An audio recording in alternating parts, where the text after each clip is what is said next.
What's up, wild animals? I'm Melanie Vesey, and welcome to another Promotional Rescue talk show. This is a talk show where I talk with my guests about how they do their self-promotion, and it is my goal to normalize these conversations about self-promotion because we all have to do it, and we all feel gross about it. So let's not feel gross about it.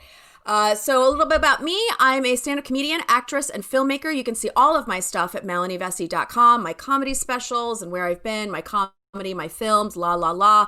But I'm also a promotions consultant with my own company called Promotional Rescue, and I teach people how to promote themselves without feeling gross, like I've already said 100 times today. I think just these shoulder pads are just being so distracting. I'm serving like just Grace Jones celebration vibes today. We've got some incredible news about this planet and everything that's going on, but whatever, we'll get to that later. I'm so excited to be talking to my guest today. He is on season 2 of Laugh After Dark. He is the new host of season 3 of Laugh After Dark, and he is also the host of Do Tell, which is a podcast for Laugh After Dark, which you can subscribe to and you can listen to, you can watch, and you can even hear my story about how I performed at a nudist colony. It's hilarious. So without further ado, I'm so excited to be talking to this guy. Give it up for Charlie Wilson. Charlie Wilson. Hi. What's up, Mel? So good to see you. No, you too, man. It's good to talk to another human being. It's awesome. Anytime you get the grace of new conversation in 2020, it's always special. So we've never appreciated that more than now. Exactly. You and I are both quarantining with our wonderful wives. However, it does get a little old. You know what I mean? It gets there. Yeah. And the only reason I can speak so freely is because she ain't here right now. So I can say that, yes, help me. If she was here, I'd have to put on the front. Oh, no, everything is lovely. We got so much special time to do all the things we've been wanting to do forever. Oh, my gosh. Well, I mean, here's the thing. 2020 has been a heaping pile of garbage. However, some good stuff has happened, right? Yeah, silver lining. You're doing some great stuff for Laugh After Dark, and they were the first people that I spoke to. As you know, we're both on season 2 of Laugh After Dark, and you were such a bright part of that season. And of course, they saw that in you and then made you the host for season 3, which is amazing.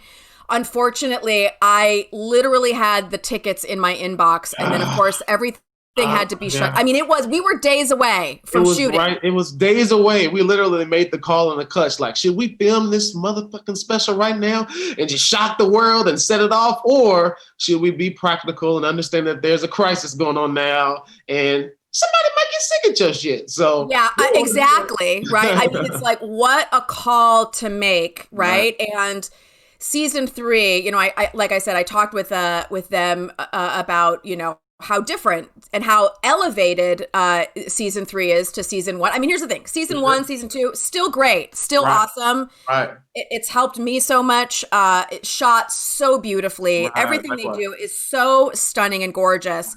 But I do know that the level of comedians that they got on season 3 was a little bit more advanced topics, what I mean, than season 1. I think every season they're constantly growing and constantly right. I mean, leveling up. So it must have been a real hard call to put that on hold. But yes, doing the safe than sorry situation. Also, too, you don't want to kill off this entire season of amazing fucking comics. I know. Well, hey, you know what? Now that you say that, like, it makes so much sense because the things that we would have joked about if we would have shot this in March, what our material would have been about, it would have been about stuff before, the world started to end, So now the fact that we have all of this new material stuff to talk about, wow. I mean, you just really dropped a new gem in my head now that I really have to appreciate that. Wow, we've got a whole new playing field of material that people can't wait to probably hear. Well, and here's the thing: the material probably wouldn't have worked, and it would have been really obvious that it would have seemed outdated. You shot it pre-COVID. Like, I just know that for myself, like, I have a weekly comedy show that you've been on, that's on Comedy Hub every week, and I'm super grateful that I've been doing that because the material that I was working on pre-COVID and post my special and Laugh After Dark. So there was that window there of like new material, growing new material, but a lot of that just does not work anymore because it's not fucking relevant. Exactly. And so now I've had to either scrap that or maybe take a couple nuggets. Right. But everything is on its ear. Like it's completely different. So, I mean, okay. So things are still going good for you. And now the podcast for Do Tell. So essentially you've had to pivot. And kind of, have this new thing. So talk to me about your promotional journey. This is not something that usually comes to people easily. You seem to be a natural, right? Which is why I love watching you. I love watching your videos. This is why you're such a perfect person to be a host. You seem like such a natural. But has promoting, like either your comedy shows or what have you, did it come naturally for you, or was there always a little bit of a struggle there for you? I think it kind of came naturally, just because I knew early into getting into this business that I was going to have to be my biggest fan, my biggest promoter, my biggest supporter, my biggest, rival. I knew that this was going to be literally a test of me, because when I first started comedy, I moved from Dallas, Texas to New York City. And in New York is where I started doing comedy, and I was essentially nobody. I literally just moved there. But within 2 months of doing, a couple of open mics, I got onto a couple of really good stages with some comedians I really admired. And but I knew I wasn't still a well-known guy where people were just going to call me, "Hey, are you interested? Hey, are you interested?" But at the time, Instagram was really taking off, and people were doing, this is probably 2011, 12. So it was just taking, remember when Instagram, you used to put on like, the dark filter and all the filters and everybody's picture looked like this weird orange and shit. Like it was during those times. Yeah. Where I first started really seeing the power of that tool. So, and I was obviously new in New York City. So I really just took a lot of pictures. I posted a lot of content. So everybody that I would meet, everything that I would do, it was an experience.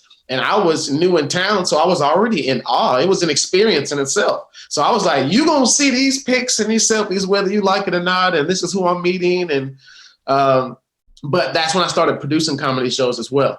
So, after a few months of doing it, I said, you know what, rather than wait to get booked, because that may never happen, and they have these bringer shows out here, which sucks. You had to bring 5 people. It's like, bitch, I'm new. I don't know 5 people. And they don't like me. The 5 people I know don't like me in New York City, but that's who I know. So I was like, that isn't going to work, but I want stage time.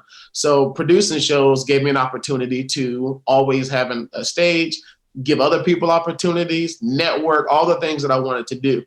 So it was hard, but, I figured it out and I had fun with it and I enjoyed it. And I liked kind of controlling, my success in a way. It kind of put me in the driver's seat as opposed to, let me just do jokes and see if somebody grabs me. This kind of gives me an opportunity to be proactive. So I love this. I love the idea of being your own fan. That is, and you really like exude that. Like you seem to be having always such a good time. I'm such a dark cloud. Like, don't be fooled by this hair and these shoulder pads. Like, I'm such a bitter witch. You know what I mean? Inside, I'm just like, you know what I mean? Like, so I'm constantly struggling with my mood because I'm one of those people that doesn't feel like it. You know what I mean? Like, I don't feel like it, which is why I help teach this to people, because you shouldn't wait to feel like doing it.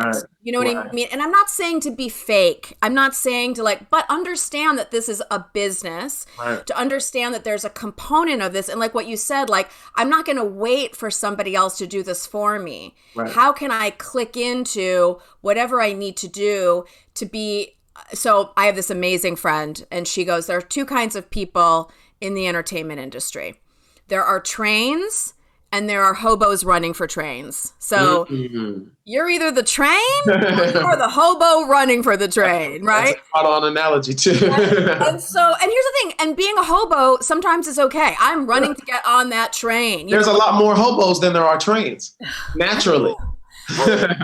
But you have to understand like what your role is. You know what I mean? Like I am for me, for the Melanie show, I am the train, right? And I want to attract people to get on my train, right? But yes, sometimes I'm on other people's trains. Right. Oh my God, yes, I'm running for their train. I'm helping them. I'm supporting them. I want to see where it goes. I'm nurturing those relationships. Right. So when they're like all aboard, I'm like, I'm here for you. You know what I mean? So in producing those shows, and you were new to town, how did you go about producing and getting butts in seats, like for these shows? That was the fucking hardest part. I lost a lot of money. I lost a lot of respect at home. Ouch. Ouch. I lost, there was a lot of losing. But, you know, it taught me, it gave me so much, you know, I was such in a humble place and I had so much respect for the industry, but I'm so glad for that opportunity. But it was a lot of losing involved, losing money, and you know, your pride gets hurt. You know, there are people that, hey, y'all come to your show. Y'all come to your show. And I would get disappointed. I know. After disappointed. So there were times when, you know, you kind of just like, you know, well, fuck all of this, you know, why am I even doing all of this stuff? But it always comes back to, you know why you're doing this stuff, because you are in charge of your future. And you're not going to let these lessons, you're not going to let these people that are always going to be, you know, most of the time unreliable. You're not going to let that sway you from the tunnel, you know, the train that you're trying to direct to go to where you want to go. So I just, you know, I stayed committed, but most importantly, I had to, just kind of have fun and kind of believe in myself, you know. Yeah.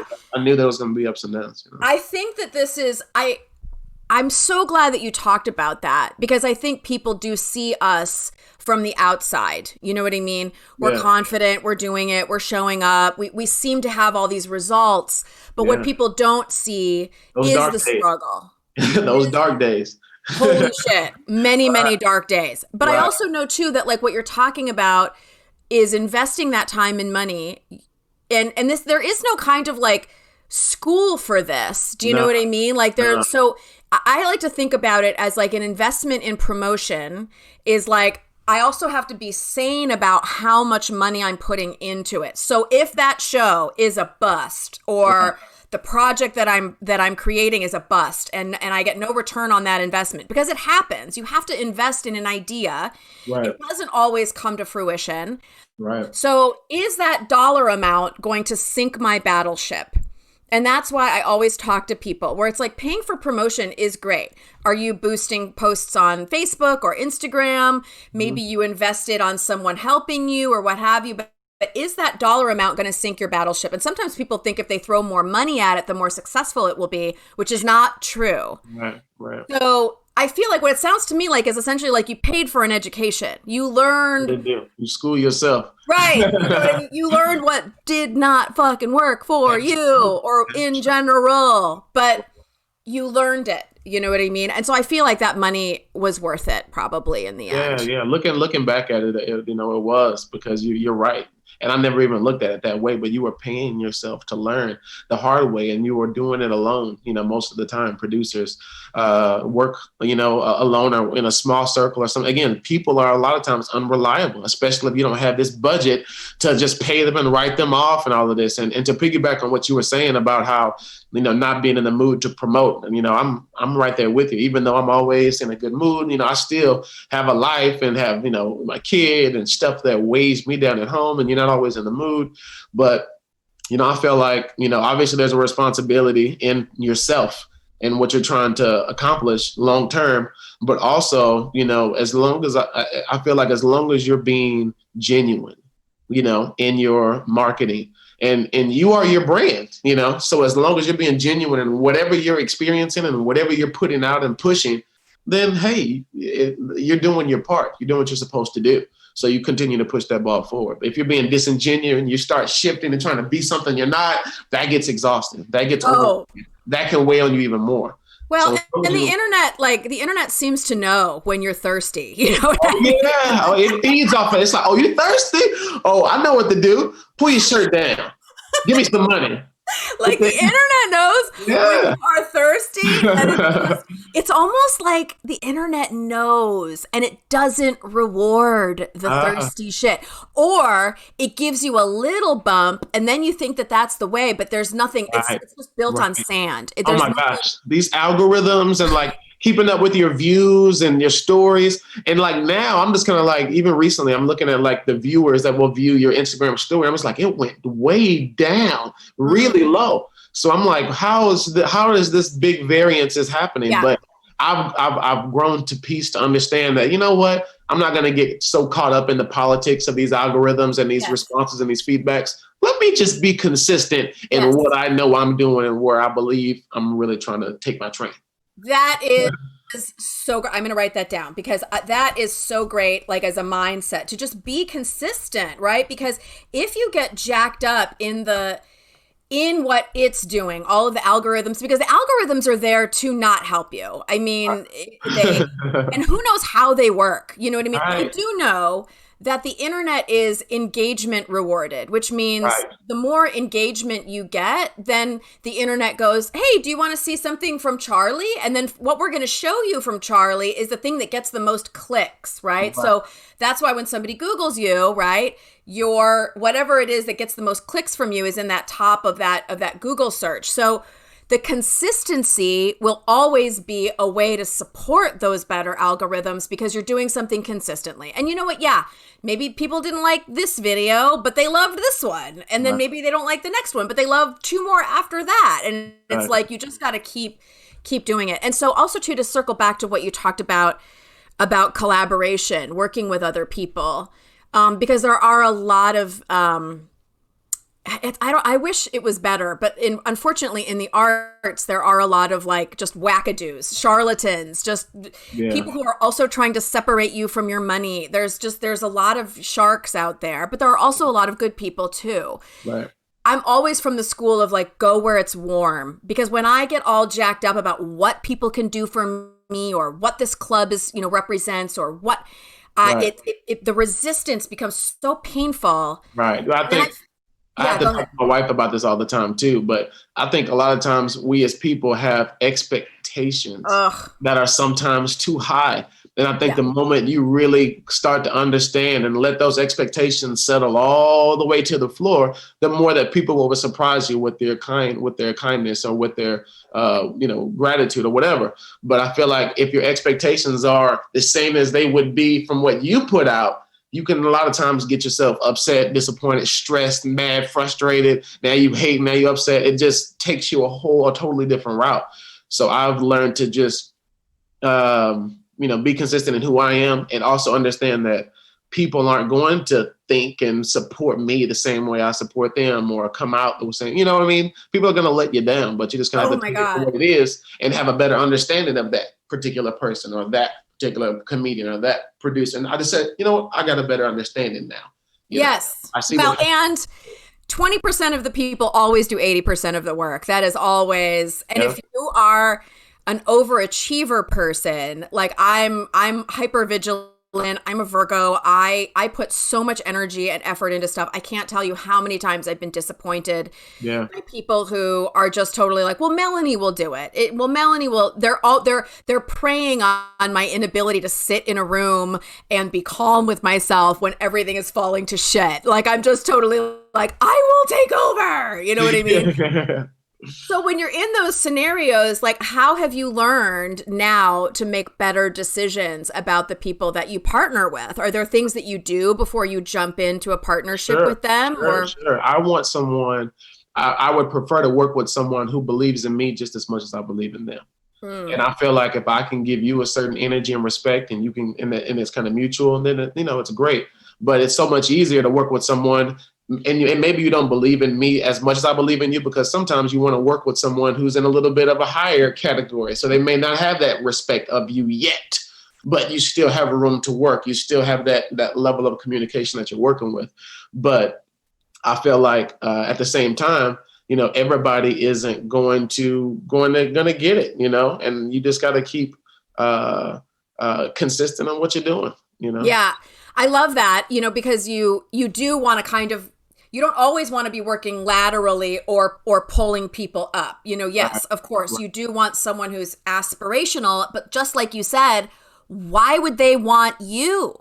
Right. And that's why I'm always telling people, even though I do a whole show about promotion, even though I have a business about promotion, I'm really from the school of more attraction, less promotion. People should be attracted to you. And those are naturally the best relationships to have business-wise, when they can reach out, because I think it takes a lot to humble yourself to say, man, I like what you're doing. Or, hey, would you be interested in doing this? I think it takes a lot for people to do that. So when someone does extend that mutual support, hey, what's up? I said, you doing your thing. Hey, what's up? Then it's automatically this understanding that we both have as leaders. Because, and those are the best types of relationships, because it's never a competition. There's never any type of ill feeling, because some people will follow you or get to know you somewhere, but they still have this little bit of jealousy that won't allow them to extend kind words of support or encouragement. So when you get to someone who's a leader, who gets it, who's real, who can support you, who understands the struggle, then you know you're working with someone who's now kind of in your lane. And it's like, all right, you get it. And you're putting in the work behind it. Because a lot of people will try to, like you say, be hobos and try to get on the train. But when you get to when you meet another train, there's a level of respect to, like, you've been out here working. Yeah. I've seen you, and I can tell by your focus, you've been out here putting in work. So, good to meet you, man. Keep doing what you're doing. Yeah. And then we get it. And it's interesting too, because we keep saying, I see you, right? And it's like, and it is by being visible, which is why social media plays such a big part in this, right? Which is why having an online presence is so important. Because yes, we do watch each other. Sure. We watch each other get their successes, or we watch people through their lives. We watch what's going on with them. And I feel like people make you feel how they feel. So if you get that good vibe from them, and I'm not this kind of like LA crunchy, like it's all about the vibes, but that's so big out here too. Your energy, it's something about your energy, baby. But I also do know, but I also do know that vibe is never to be underestimated. Like, right. That's true too. Like when I have that first impression with somebody and I'm like, ooh, I don't know. Right. Or like, because I always want to give people the benefit of the doubt. You know what I mean? Right. When I meet somebody at a club, is like, what kind of night is this for them? Like, is this like a high stakes night? Are they just being a little frosty because they haven't gone up yet and they're worried about their set? Are they fucking stoned? You know what I mean? Right. I'm just totally like, did they just eat an edible, which is why they're being a little standoffish? Hey, this is LA. Everybody's probably been eating edibles. Like, I can't take it all personally, right? But I do have to be like, well, what's going on with that person, and how do they make me feel? Are they welcoming? You know what I mean? Right. Because there are some egos out here. A few. There are a few. And there's a fine line between like being really confident in who you are and where you're going and having a strong personality, and sometimes being rude or having that ego or not being warm or not being human enough to be able to, hey, what's up? Or be decent, So there's levels to it out here. But you're right. That vibe usually tells you, a lot, Well, and also too, like, I know that when somebody who I'm either like, because we watch each other in any scene. This is for anybody, filmmakers, musicians, writers, whatever, actors. We watch each other and we're all just trying to like make it, And I know that the people that help me feel good, I know I'm better when I'm getting those good vibes, from somebody. And then I do a better performance. I'm not like worried about what's and I only want to give that to other people too. I want everyone to be doing their best. You know what I mean? So it is very challenging, but this is how social media comes into play, which is why it's so important for us to do this stuff. So when you're not feeling it, or do you have some certain kind of like tips and tricks that you do that like either get you over that hump, or is there a certain kind of thing that you do that gets like the best response from your audience? I feel like over the years, it's been like 10 years, I've just kind of become at peace with, my fan base and my troop that develops over time is going to happen organically.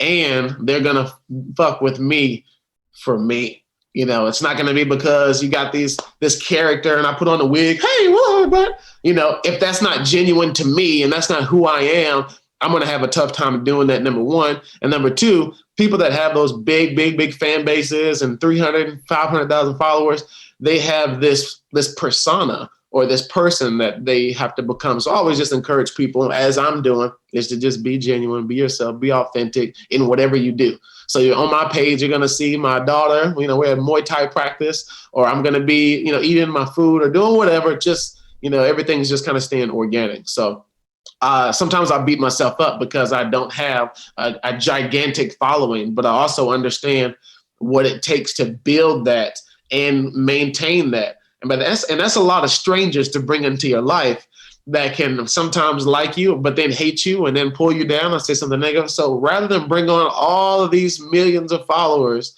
I just want it to happen organically and I want it in due time. It's also so good to point out. It's like, are you ready for 100,000 followers? Right.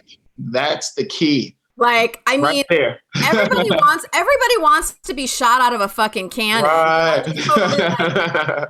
I mean, there are kind of like cautionary tales, you know what I mean? Like when I was first launching my company, I used to do a little bit more traditional PR. And there was this story about this lady who really wanted to be on Oprah and literally like being on something like Oprah will make or break your fucking company. You know what I mean? Like hundreds of thousands of fucking orders and what have you. But if you're not ready, so what happened was she got on Oprah. She had never done an on-camera interview before. And her website wasn't ready for all of that influx, right? So her shit fucking crashed. So Oprah's never going to be like, come back and do a terrible performance again. You know what I mean? It's like, it was actually bad for her, which is why I'm always like, you got to go local before you go global, right? So thanks.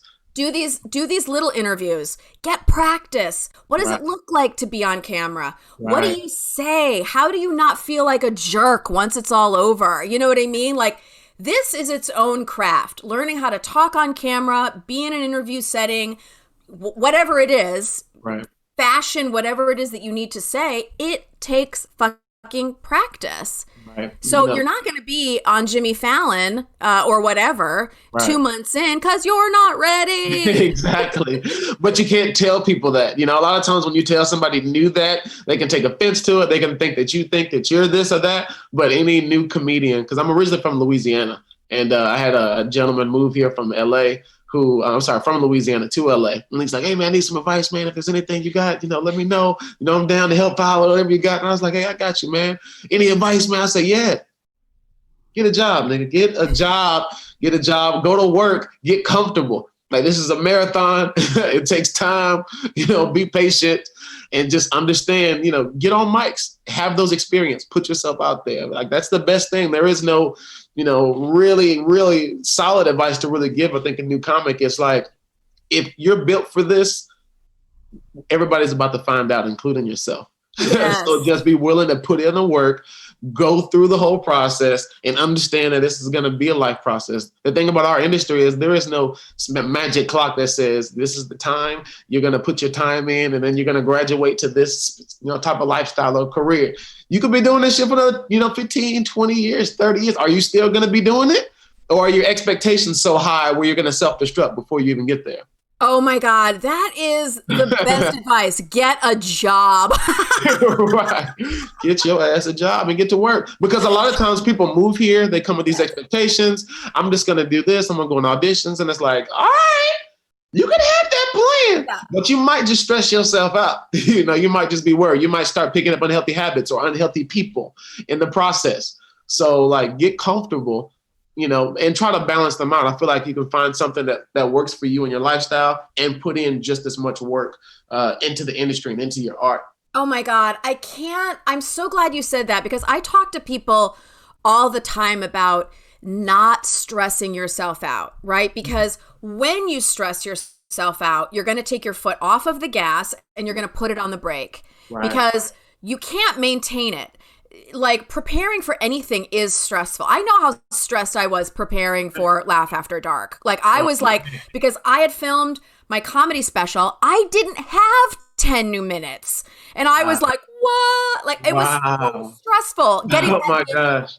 It was so stressful for me, and I'm running all over town. Like you can't maintain that. You know what I Right. mean? Right. And also too, when you get a big gig that comes your way or something that is what I call larger opportunities, like a situation like Laugh After Dark or what have you, you can't then also have your life be stressing you out as well, right? So you Right. can't have Right. career stress, which is fucking real. People Yeah. people kill themselves over career Right. stress, right? Right. And Right. then be going through like a breakup or whatever Right. problems at home, you can't pay your rent, what, like Right. it's just, oh my God. You can't. Overwhelming as shit. So I'm always telling people, like, how can you earn in a way that makes you feel good? And Right. also, too, how can you also start earning from what you do, right? So from your craft, right? So I feel so lucky that I figured out this business. I earn from it. It has supported me for the last 5 years, which I just get to talk to other artists all day long. You know what I mean? Like that, I'm not kind of working at a job that is, I don't have a shitty boss that's driving me crazy. I mean, I'm my own shitty boss, but you know what I mean? I call in sick all the fucking time. Oh, You know what nice. I mean? Write yourself But up and shit. I'm sitting here. Let me write Melanie up this week. She would. Right? I get to come to work dressed like this. You know what I mean? I'm totally like, can I just put some shoulder pads on? You know? Right. I kind of like that shit. I might have to wear that for the new season's tape, and I'm gonna come out there with that shit on. All right. You can borrow it, girl. I've got plenty. Yeah, I might have to rock that. So I just feel like that is such incredible good advice, because if you're comfortable in your life, and you know what, I feel like what happens is, as artists, we feel like we're not doing well enough if we have that job. And I'm like, fuck off, man. Yeah, no. You have to, man. And plus, like I said, I got a 7-year-old, and I want home to be peaceful. I want us to make sure we have what we need and make sure the lights are on and all of that. I think, and especially in LA, like, I mean, hey, if you go live in a farm town or in the country or the hood, hey, you can relax and you can kind of, do all you want in comedy, but you're not going to have as many opportunities as you would if you were here in LA. So it comes with these sacrifices that you have to make in certain areas and be willing to step up in other. Girl, if I have family, who live in Michigan, in the suburbs of Detroit, which is where I'm originally from. Oh, I'm just from Detroit. What's that? From the D? From Detroit? Yeah, well, the suburbs okay. of. So, and then I lived in New York City for 16 years, and now I've been out here for a while. But every once in a while, I look at like how much homes are in Michigan, and based on what my wife and I make here, we'd be rich.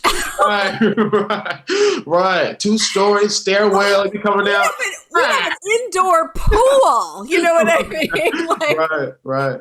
For what I'm paying for a 3-bedroom apartment in Pasadena, you know what I mean? Give me a break, you know what I mean? So these are fantastic. Okay, we are going to switch over to my Patreon. So what's going to happen now is Charlie and I are going to go over to my Patreon, and we're going to talk about the best and the worst thing that's ever happened to him promoting online or living online or promoting in general. Wonderful. Charlie Wilson is so amazing. Please follow, favorite, and fawn over him. You can do that at Charlie Wilson TV. He's going to be on the season 3, hosting season 3 of Laugh After Dark. But please subscribe and love and fall in love with Do Tell, which is the podcast by Laugh After Dark, to which Charlie is the host of. And he is fantastic. It's such a great show. So we'll see you guys over at my Patreon.